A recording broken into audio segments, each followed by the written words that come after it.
Before we start, a quick reminder to hit the subscribe button. Only 4% of my channel is subscribed. When it reaches 1,000 subscribers, I will release a special video. The once abundant, thriving forests of Zenithia whispered stories of the past. It felt like laughter from children and the happy songs of morning choirs echoed in that wind. But now, even the breezes seemed cold, and laughter must have gone from there into a very sad silence long ago. Scattered patches of withering flora scorched the land, while the gleaming rivers dimmed their lights, flickering like the last breaths of a dying star. And in the very center of all that decaying glory, its capital, Celestia, bedecked with the grand tower of Eld, glorious bastion of arching crystal and walls shimmering.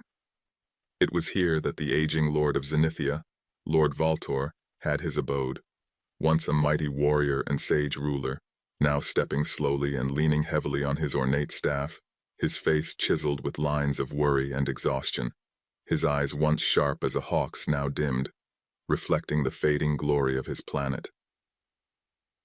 Lord Valtor stood at his expansive viewing platform, staring onto the capital. Not just his people, but the signs of weariness pervaded his heart for his land. Once the markets had been alive with traders from across the galaxy who joined to make a harmonious buzz, but now only a trickle of people visited. Where once the air had been filled with laughter and music, it was now filled with hushed conversations and hurried footsteps. People prepared themselves for the inevitable. "Father, the councils have gathered and await your guidance," a quiet voice reflected from behind him. It was Princess Seraphina, his only daughter and heiress, clothed in a gown of starlight silver.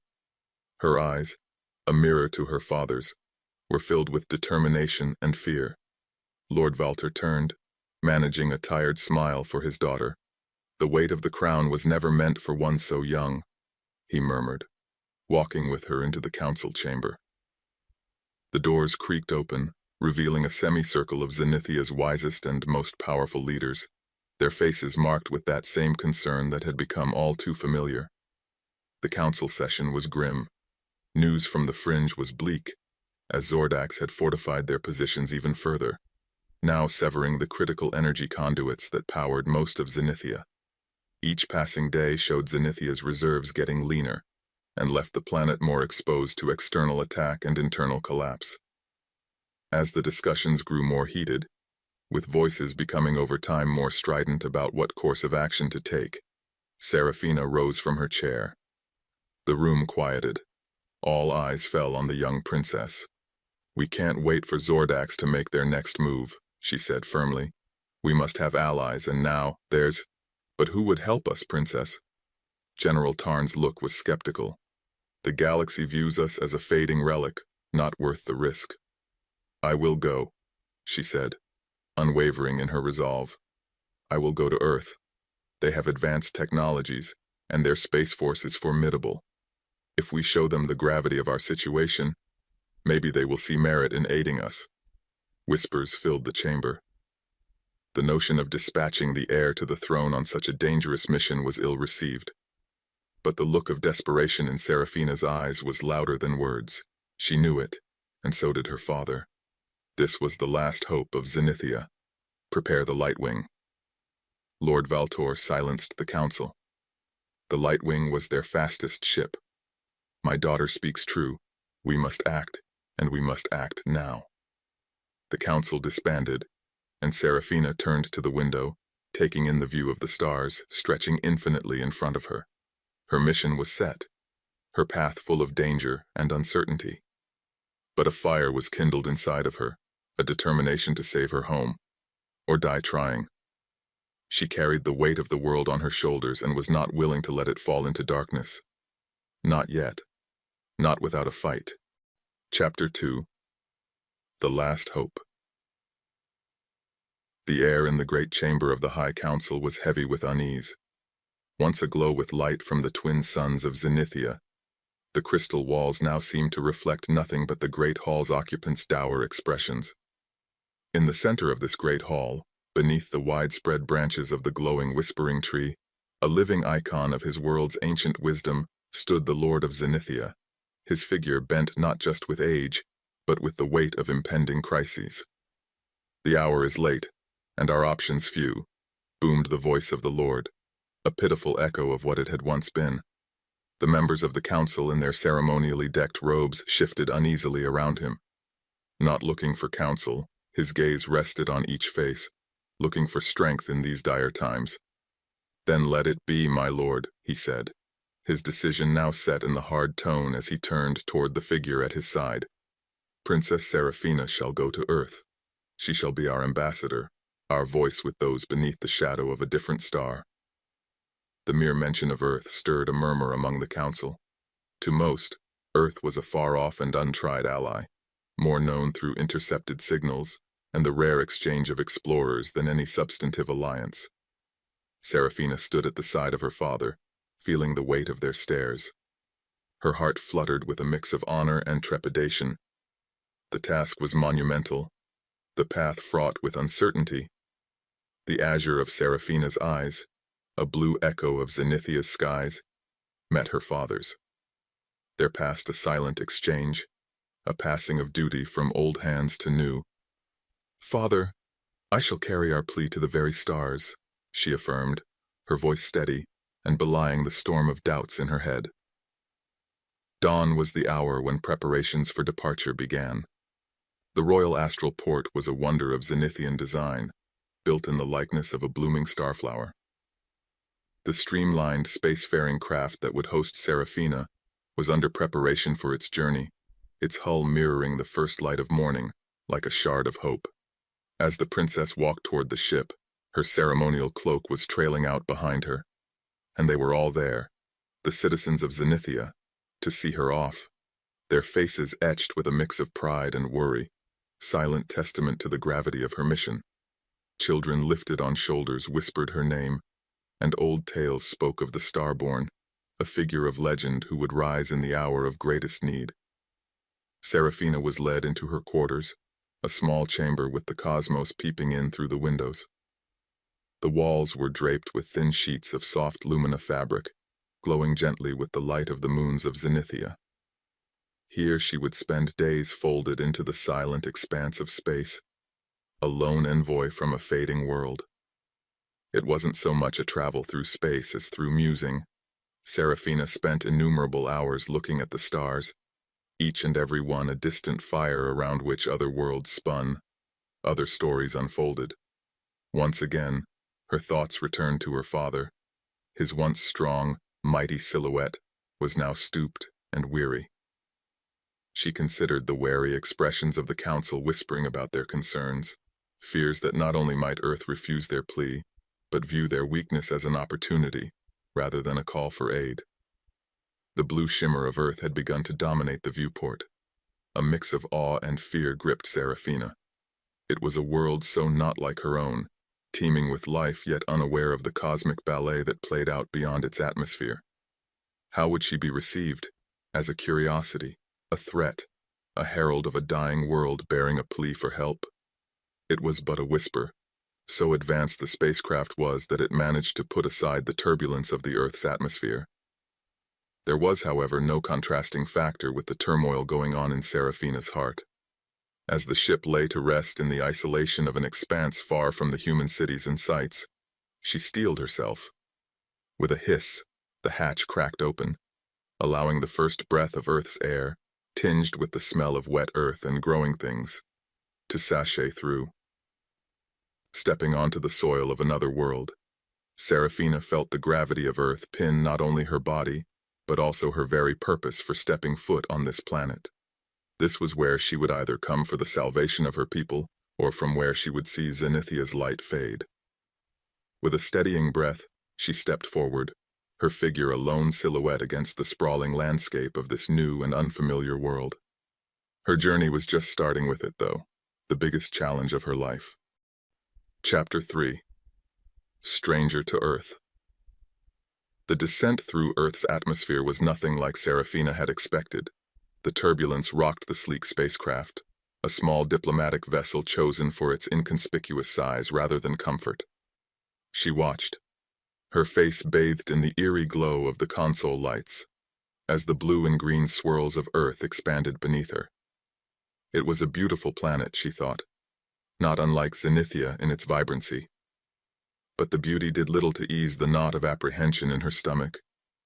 Upon landing, the hatch opened with a hiss, releasing a gust of cool, fresh air that was markedly different from the recycled atmosphere she was used to. Serafina stepped out onto the tarmac of a secluded airfield, reserved for the most clandestine of international dealings. The Earth's gravity felt heavier, pulling on her limbs with an unfamiliar insistence, reminding her that she was far from home. She was met not by a welcoming committee, but by a trio of stern-faced military officials, their expressions unreadable. The middle one, a woman with sharp eyes and a silver-streaked bob, stepped forward. "Princess Serafina of Zenithia," she said, not unkindly. "I'm General Carter. Welcome to Earth. If you'll follow me, we have prepared a secure location for our discussions." The drive was long and silent. Serafina sat in the back of a black vehicle with tinted windows, watching the scenery change from barren fields to dense, towering structures. The humans called them cities, she knew, hubs of their civilization. They were impressive, yet they exuded a coldness that Zenithian cities, with their harmonious blend of nature and architecture, did not possess. At the facility, a stark, fortified building that spoke more of war than diplomacy, Serafina was ushered into a plain room with a long table. She was offered a seat at the head, an honor she assumed, or perhaps a strategy to isolate her. The walls were bare, the lighting harsh. She felt every bit the outsider, the alien, as she sat there, waiting for the Earth representatives to make their entrance.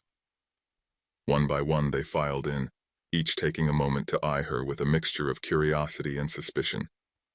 There were diplomats and military leaders, scientists and government officials.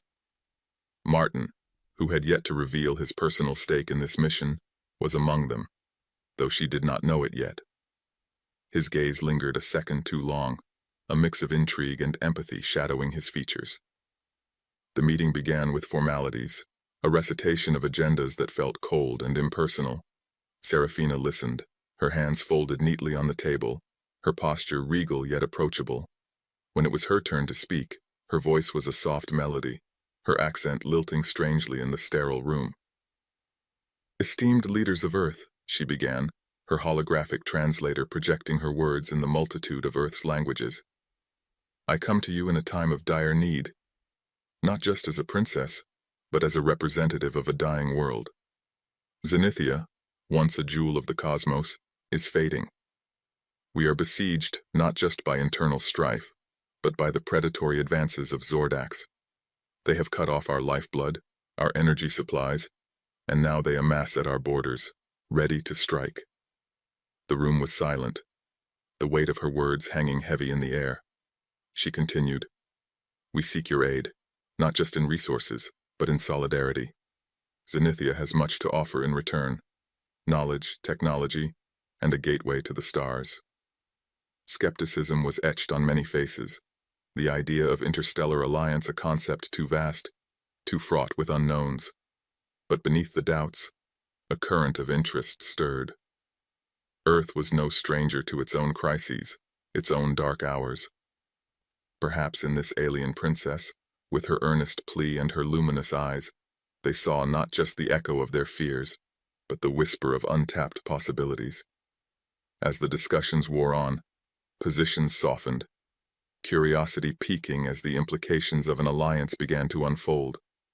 The meeting, which had started in the chill of formality, warmed into genuine deliberation. And in the midst of it all, Martin watched Serafina, seeing in her not just the embodiment of Zenithia's hopes, but a kindred spirit, someone who, like him, knew what it was to fight against insurmountable odds. Chapter 3 closes as the sun sets outside the high windows, casting long shadows across the room where Earth's leaders and a lone princess from a distant world continue to parley into the night, the fate of galaxies hanging in the balance. Chapter 4 An Unlikely Ally. The Earth Space Force base was a sprawl of gray and steel, its buildings squat under the weight of their own importance, vast hangars gaping like the mouths of giants. It was here, in a small, cluttered office lined with screens that flickered with celestial data, that Martin read the reports of Princess Seraphina's arrival. The story seemed like something straight out of the sci-fi novels he devoured as a kid. Alien princesses, dying planets, desperate pleas for help. But the stark military debriefs lent it a gravity that no book could match. Martin was not scheduled to meet her.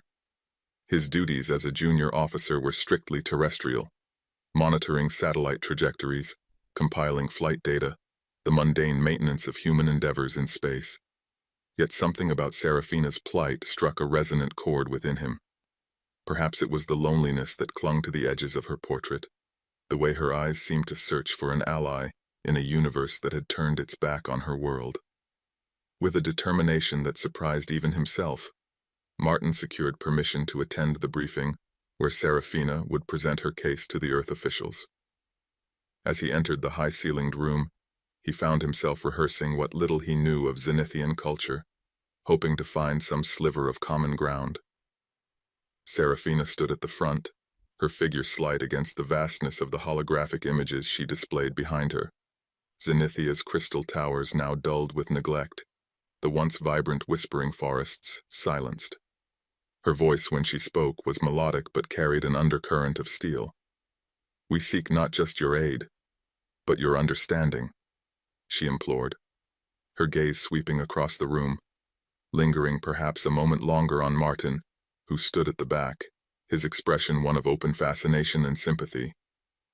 The room was steeped in a skeptical silence following her presentation. Earth's leaders whispered among themselves, their faces masks of diplomatic neutrality. The prospect of involving Earth in an interstellar conflict was fraught with political peril, and Martin could see the hesitation, the weighing of unseen risks. As the officials prepared to dismiss Seraphina's plea with platitudes about needing more information, Martin felt an impulsive surge rush through him. Before he could second-guess his instincts, he was on his feet, his voice cutting through the murmur of the room. "Consider the implications of turning her away," he stated, his tone more confident than he felt. Every eye in the room turned toward him, including Seraphina's, which now sparkled with a mixture of surprise and gratitude.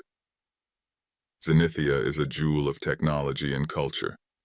By aiding them, we gain not only a strategic ally but access to their advancements, their understanding of the cosmos that far exceeds our own." A murmur of interest stirred through the room. Martin continued, emboldened. "More than that, we have a moral obligation. We have the means to help, and by helping, we elevate not just Zenithia, but Earth itself in the eyes of the galactic community." His speech struck a chord. The room's atmosphere shifted. Contemplative glances replaced dismissive ones. As the officials called a recess to deliberate further, Martin approached Seraphina. Her expression softened, her earlier formality melting into a tentative smile. "Thank you, officer." "Martin," he filled in, extending his hand, human style. "Martin," she repeated, her hand meeting his in an awkward but sincere handshake. "You have a vision that matches the scope of the stars themselves." As they parted ways, Martin felt something shift within him. This was no longer a distant alien problem. It was his cause, too. He would do whatever it took to help Seraphina save her world. His world had just expanded beyond the confines of his mundane duties into the boundless realms of interstellar diplomacy and beyond. The adventure he had always longed for had begun, and he was ready to meet it head-on.